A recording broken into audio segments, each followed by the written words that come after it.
오늘 잠깐 멈춰 보십시오. 지금 이 영상을 클릭한 당신은 아마도 지쳐 있을 것입니다.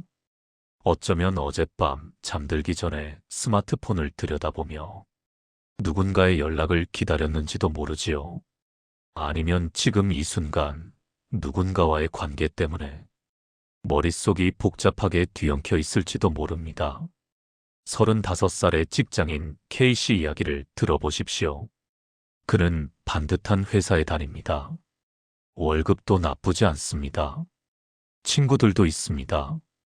겉으로 보면 아무 문제가 없습니다. 그런데 그는 매주 일요일 저녁이 되면 이유 없이 가슴이 무겁습니다. 왜일까요? 그는 스스로도 잘 모릅니다.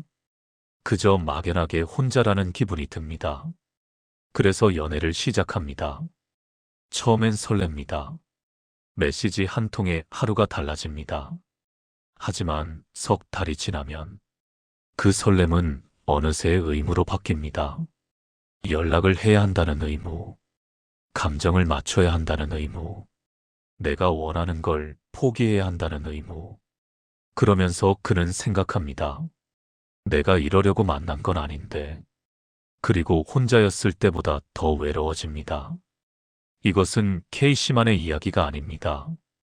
당신의 이야기이기도 합니다. 그리고 수많은 현대 남성들의 이야기이기도 하지요. 오늘 우리는 아주 불편한 질문 하나를 꺼내려 합니다. 혼자가 진짜 답은 아닐까?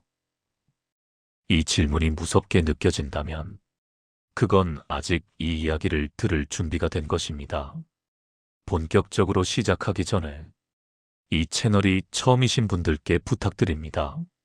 구독 버튼과 좋아요 하나가 이런 콘텐츠를 계속 만들 수 있는 힘이 됩니다. 그리고 알림 설정까지 해두시면 삶을 바꾸는 이야기를 가장 먼저 만나실 수 있습니다. 자, 이제 시작합니다. 인간은 태어날 때부터 연결을 원합니다. 이것은 본능입니다. 아기는 혼자서 생존할 수 없습니다.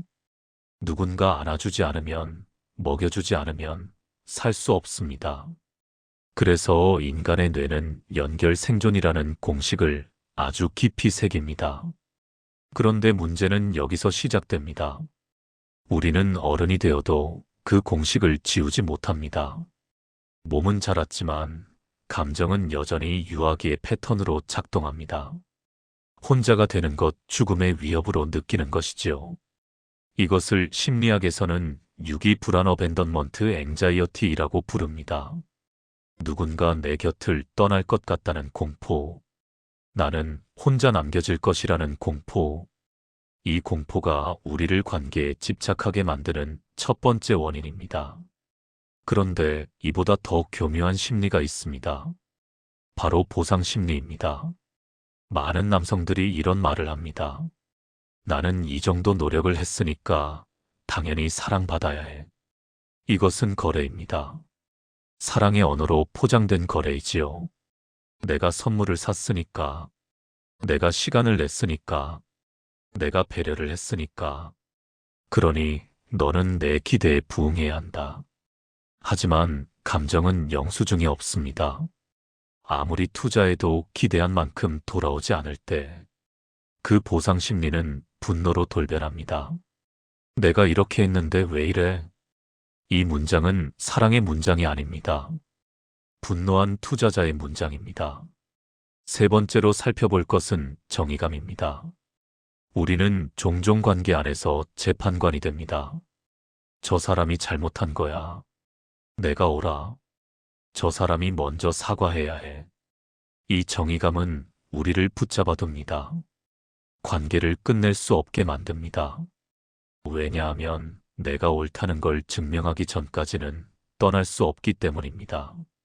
심리학자 칼 융은 이렇게 말했습니다. 당신이 가장 분노하는 것이 당신이 가장 두려워하는 것이다. 우리가 관계에서 가장 분노하는 순간을 들여다보면 사실은 그 안에 내가 가장 인정받고 싶었던 욕망이 숨어 있습니다. 무시당했다고 느끼는 사람은 사실 가장 존중받기를 원하는 사람입니다. 떠났다고 분노하는 사람은 사실 가장 머물러 주기를 원하는 사람입니다. 그리고 가장 핵심적인 착각이 하나 있습니다. 관계가 있어야 행복하다. 이것이 착각의 어머니입니다. 미국의 심리학자 로버트 와이스는 외로움을 두 가지로 나눴습니다. 사회적 외로움과 감정적 외로움. 사회적 외로움은 사람들과 어울리면 해결됩니다. 하지만 감정적 외로움은 특정한 사람과의 친밀한 연결이 없을 때 생깁니다. 문제는 많은 사람들이 이 둘을 혼동한다는 것입니다. 단지 감정적 외로움을 피하기 위해 맞지 않는 관계를 억지로 붙잡습니다. 그리고 더 깊은 외로움 속으로 빠져들지요. 진짜 고독은 혼자 있을 때 생기는 것이 아닙니다. 함께 있지만 이해받지 못할 때 생기는 것입니다. 이 차이를 아는 사람, 그 사람이 비로소 독신의 의미를 이해하기 시작합니다. 이제 조금 더 깊은 곳으로 들어가 보겠습니다. 철학은 언제나 불편한 질문을 던졌습니다. 그리고 그 불편함 안에 진실이 있었습니다. 아르투어 쇼펜하우어, 19세기 독일의 철학자. 그는 누구보다 인간관계의 본질을 날카롭게 꿰뚫어 본 사람입니다. 그가 남긴 말 중에 이런 것이 있습니다. 인간은 고독 속에서만 자기 자신일 수 있다. 사회 속에서 인간은 자신이 아닌 역할을 연기한다. 얼마나 정확한 말입니까? 생각해 보십시오. 우리는 회사에서 부하 직원이라는 역할을 연기합니다. 집에서는 아들이라는 역할을 연기합니다. 연인 앞에서는 좋은 남자친구라는 역할을 연기합니다. 우리는 하루 종일 연기를 합니다. 그리고 정작 진짜 자신으로 있는 시간은 거의 없습니다. 쇼펜하우어는 말합니다. 사회성이란 사실 자신을 잃어가는 과정이라고. 그는 또 이렇게 말했습니다. 고독을 즐길 수 있는 자만이 진정한 자유인이다. 그것이 불가능한 자는 타인에게 종속된 자다. 여기서 핵심어는 종속입니다. 우리는 관계를 원합니다. 하지만 그 관계 안에서 종속됩니다. 그리고 그 종속을 사랑이라고 착각합니다. 쇼펜하우어가 혐오한 것은 사람이 아니었습니다. 자신을 잃으면서까지 관계를 유지하려는 나약함이었습니다. 그는 고슴도치의 딜레마로 설명했지요. 추운 겨울, 고슴도치들은 서로 체온을 나누기 위해 모입니다. 하지만 너무 가까이 붙으면 가시에 찔립니다. 그래서 적당한 거리를 유지합니다. 인간관계도 마찬가지입니다. 너무 가까우면 상처를 줍니다. 너무 멀면 외롭습니다. 하지만 현대인들은 상처받는 것이 두려워서 아예 가까이 가지 않거나 아니면 상처를 무릅쓰고 집착하거나 이 둘 중 하나를 선택합니다. 쇼펜하우어가 말한 해답은 달랐습니다. 자기 자신이 충분히 따뜻해지는 것, 그래서 타인의 온기가 없어도 버틸 수 있는 것, 그것이 진정한 독신의 철학입니다. 프리드리히 니체, 그는 말했습니다. 너 자신이 되어라. 이 말은 단순해 보이지만 사실 가장 어려운 명령입니다. 왜냐하면 우리는 태어난 순간부터 되어야 할 모습을 주입받기 때문입니다.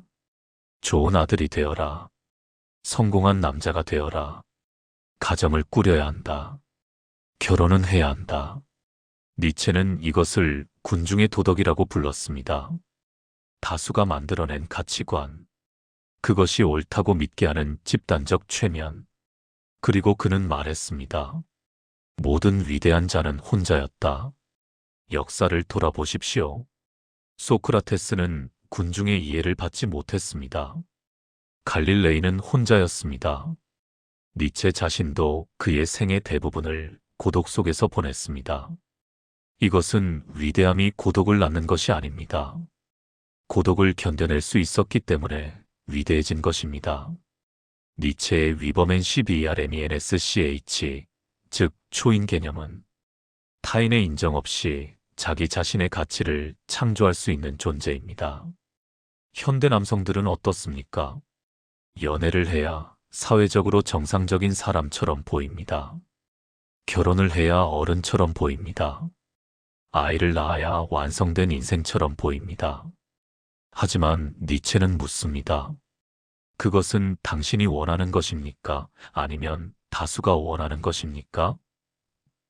진짜 자신의 삶을 산다는 것은 이 질문에 정직하게 답하는 것에서 시작됩니다. 독신으로 사는 것. 이것은 패배가 아닙니다. 군중의 각본을 거부하는 용기입니다. 니체는 또 말했습니다. 자신과 함께하는 것을 즐기지 못하는 자는 타인과 함께해도 불행하다. 이 문장을 천천히 읽어보십시오. 지금 당신은 혼자 있을 때 편안합니까? 아니면 혼자 있으면 불안합니까? 만약 혼자 있는 것이 불안하다면 그 불안은 외로움이 아닙니다. 자기 자신과 화해하지 못한 것입니다. 독신의 진짜 의미는 여기에 있습니다. 혼자 있는 시간 동안 자기 자신과 깊이 화해하는 것.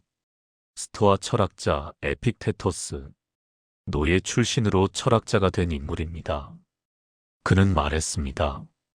우리를 괴롭히는 것은 사건 자체가 아니라 그 사건에 대한 우리의 판단이다. 인간관계에서 상처를 받을 때를 생각해 봅시다. 누군가 당신을 무시했습니다. 누군가 당신을 떠났습니다. 누군가 당신의 기대를 저버렸습니다. 에픽테토스는 말합니다. 그것은 그 사람이 한 일입니다.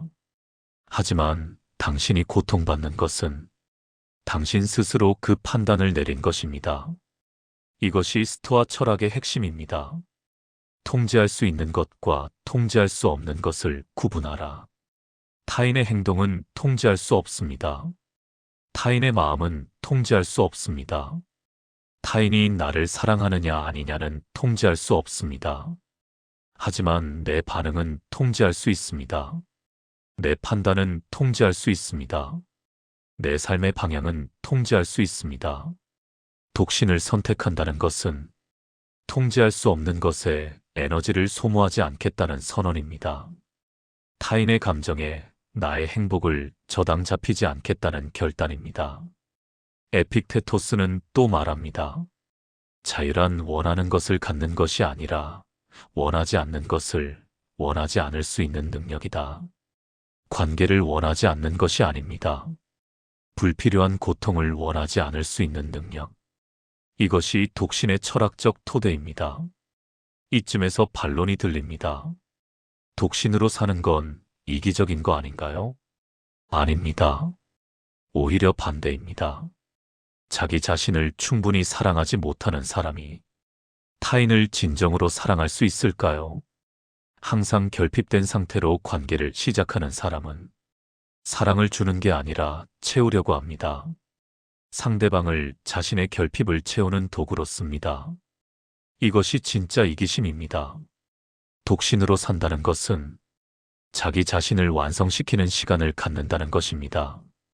그리고 그 완성 위에서 타인과 관계를 맺을 때 비로소 건강한 관계가 시작됩니다. 독신은 관계를 포기하는 것이 아닙니다. 더 나은 관계를 위해 자신을 준비시키는 것입니다. 아니면 관계 없이도 충분히 행복할 수 있음을 증명하는 것입니다. 자, 이제 구체적인 이야기를 해보겠습니다. 철학은 아름답습니다. 하지만 실천이 없다면 철학은 그저 장식입니다. 감정의 독을 끊어내고 깨어있는 거리두기를 실천하는 6가지 방법을 소개합니다. 해시태그 첫 번째 반응의 시간을 늦춰라. 인간관계에서 상처를 받는 순간 우리는 즉각적으로 반응합니다. 누군가 차가운 말을 합니다. 우리는 즉시 방어합니다. 누군가 연락을 끊습니다. 우리는 즉시 불안해합니다. 이 즉각적인 반응이 우리를 상대방의 감정에 묶어놓습니다. 스토아 철학자들은 이것을 훈련했습니다. 자극과 반응 사이에 공간을 만드는 것. 실천 방법은 간단합니다. 누군가의 말이나 행동이 당신을 자극할 때 즉시 반응하지 마십시오. 3초, 아니 10초만 멈추십시오. 그리고 이 질문을 스스로에게 하십시오. 이 사람의 행동이 나의 삶에 실질적인 영향을 미치는가? 대부분의 경우 답은 아니오입니다. 누군가 당신에게 차가운 말을 했다고 당신의 삶이 바뀌지 않습니다. 누군가 당신에게 연락을 안 한다고 당신의 내일 아침이 달라지지 않습니다. 반응하지 않는 것. 이것이 첫 번째 자유입니다. 해시태그 두 번째, 기대를 낮추는 것이 아니라 기대를 끊어라. 많은 심리 전문가들이 말합니다. 기대를 낮추세요. 하지만 저는 더 나아가서 말하겠습니다. 기대를 끊으십시오. 기대를 낮추는 것은 여전히 기대입니다. 그 기대가 충족되지 않으면 여전히 실망합니다. 기대를 끊는다는 것은 타인이 어떻게 행동해야 한다는 전제 자체를 버리는 것입니다. 예를 들어 봅시다. 친구에게 도움을 청했는데 거절당했습니다. 기대를 낮춘 사람은 생각합니다. 어느 정도는 예상했어. 기대를 끄는 사람은 생각합니다. 그 사람은 그렇게 행동할 수 있어. 그게 그 사람이야. 후자에는 판단이 없습니다. 비교가 없습니다. 그래서 상처도 없습니다. 불교 철학에서는 이것을 무집착난 마이너스 어태치먼트이라고 부릅니다. 결과에 집착하지 않는 것. 내가 줬으면 줬을 뿐. 돌아올 것을 기대하지 않는 것. 이것이 관계의 독을 끊는 가장 근본적인 방법입니다. 해시태그 세 번째, 혼자만의 성역을 만들어라. 독신의 강점 중 하나는 공간입니다. 아무도 침범하지 않는 공간. 아무도 설명하지 않아도 되는 공간. 아무도 허락받지 않아도 되는 공간. 이 공간을 의도적으로 만들고 지키십시오. 하루 중 최소 1시간은 완전히 혼자 있는 시간을 만드십시오. 스마트폰을 끄십시오. SNS를 닫으십시오. 그 시간에 당신이 진짜 좋아하는 것을 하십시오. 독서가 될 수도 있습니다. 걷기가 될 수도 있습니다. 그림을 그리는 것이 될 수도 있습니다. 그냥 멍하니 하늘을 보는 것도 됩니다. 중요한 것은 그 시간이 아무것도 생산하지 않아도 되는 시간이라는 것입니다. 현대 사회는 끊임없이 생산을 요구합니다. 우리는 쉬는 시간에도 유튜브를 봅니다. 운동을 하면서도 팟캐스트를 듣습니다. 진정한 휴식은 아무것도 소비하지 않는 것입니다. 그 텅 빈 시간에 자신과 만납니다. 쇼펜하우어는 말했습니다. 혼자 있는 능력은 내면의 풍요로움을 측정하는 척도다. 혼자 있는 것이 불안한 사람은 내면이 텅 비어 있기 때문입니다. 혼자 있는 시간을 즐길 수 있을 때, 그때 비로소 당신은 누군가가 없어도 충분한 사람이 됩니다. 해시태그 네 번째, 설명하지 않을 권리를 되찾아라. 우리는 너무 많이 설명합니다. 왜 연락이 늦었는지, 왜 약속을 못 지켰는지, 왜 기분이 안 좋은지, 왜 혼자 있고 싶은지. 이 끊임없는 설명이 우리를 타인의 감정에 종속시킵니다. 독신으로 산다는 것은 설명할 필요가 없다는 것입니다. 오늘 저녁 혼자 영화를 보고 싶으면 그냥 보면 됩니다. 설명할 필요가 없습니다. 오늘 사람들을 만나기 싫으면 만나지 않으면 됩니다. 미안해할 필요도 없습니다. 이것은 무례함이 아닙니다. 자기 자신에 대한 존중입니다. 사람들은 자신의 선택을 너무 많이 변호합니다. 변호를 많이 할수록 그 선택이 약해집니다. 진정한 자유는 설명 없이 존재하는 것입니다. 당신의 시간과 감정에는 당신이 최고 결정권자입니다. 이 사실을 기억하십시오. 해시태그 다섯 번째, 인정 욕구를 자기 자신에게 돌려라. 우리는 왜 관계를 원할까요? 가장 솔직한 이유 중 하나는 인정받고 싶기 때문입니다. 나는 가치 있는 사람이야. 나는 사랑받을 자격이 있어. 나는 특별한 사람이야. 이것을 타인으로부터 확인받고 싶은 것입니다. 하지만 여기에 함정이 있습니다. 타인이 주는 인정은 언제나 조건부입니다. 언제든 사라질 수 있습니다. 더 심각한 것은 타인으로부터 인정을 받을수록 그 인정 없이는 살 수 없게 된다는 것입니다. 마치 마약과 같습니다. 처음에는 조금이면 됩니다. 하지만 점점 더 많이 필요해집니다. 심리학자 알프레드 아들러는 말했습니다. 모든 고민은 인간관계에서 비롯된다. 그리고 그 인간관계의 고민 대부분은 인정 욕구로부터 시작됩니다. 해결책은 단 하나입니다. 그 인정을 자기 자신에게서 찾는 것. 매일 아침 거울을 보며 스스로에게 말하십시오. 나는 오늘 최선을 다하고 있다. 나는 나 자신에게 떳떳하다. 나는 타인의 평가 없이도 충분하다. 처음에는 어색합니다. 하지만 계속하면 뇌가 바뀝니다. 신경과학자들은 이것을 자기 확언 셀프 마이너스 애퍼메이션의 효과라고 말합니다. 뇌는 반복적으로 들은 말을 현실로 인식하기 시작합니다. 타인의 인정이 없어도 자기 자신이 충분하다고 느끼는 사람, 그 사람이 진정한 독립적 존재입니다. 그리고 아이러니하게도 그런 사람에게 타인은 더 끌립니다. 자기 자신이 충분한 사람은 타인에게 무언가를 요구하지 않습니다. 그래서 함께 있으면 편안합니다. 해시태그 6번째 관계의 질을 재정의하라. 마지막으로 관계에 대한 관점을 바꿔야 합니다. 우리는 관계의 양을 중시합니다. 친구가 몇 명인지, 연락하는 사람이 몇 명인지, SNS 팔로워가 몇 명인지. 하지만 진정한 풍요는 관계의 수가 아닙니다. 한 명의 진정한 이해자가 100명의 아는 사람보다 낫습니다.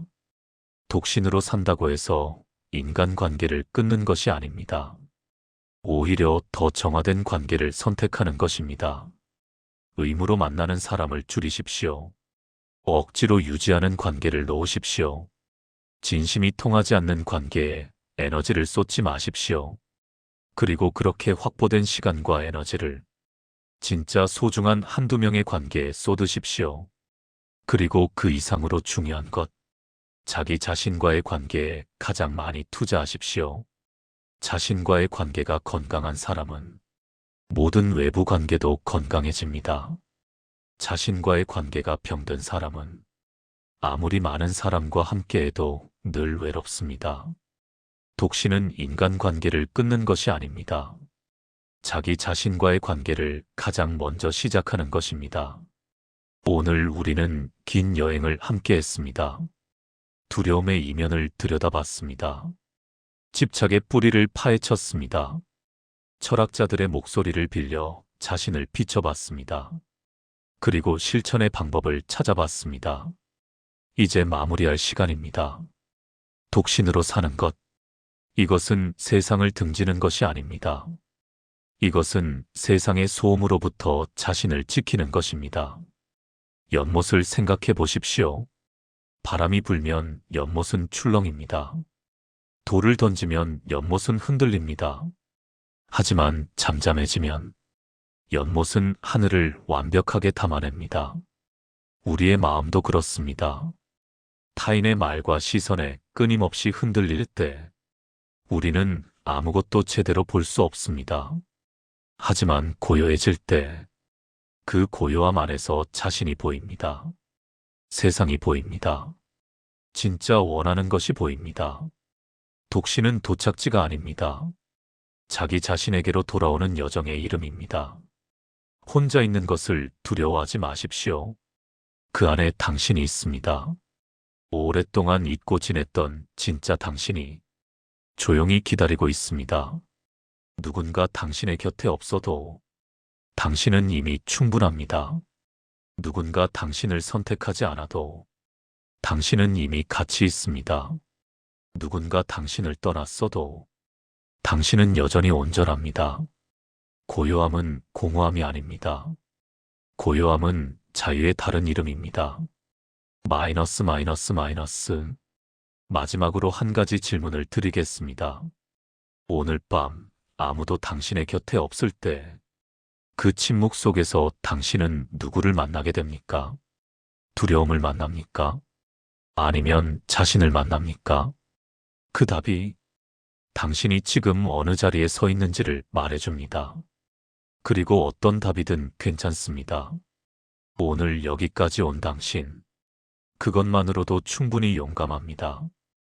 이 이야기가 오늘 당신의 마음에 작은 씨앗이 되었기를 바랍니다. 씨앗은 조용히, 그러나 반드시 자랍니다. 이 영상이 마음에 울림이 있으셨다면 구독과 좋아요로 응원해 주십시오. 그 작은 응원이 더 깊은 이야기를 만들어가는 힘이 됩니다. 다음 영상에서 또 만납시다. 자신과 함께 있는 것을 즐기지 못하는 자는 타인과 함께해도 불행하다. 프리드리히 니체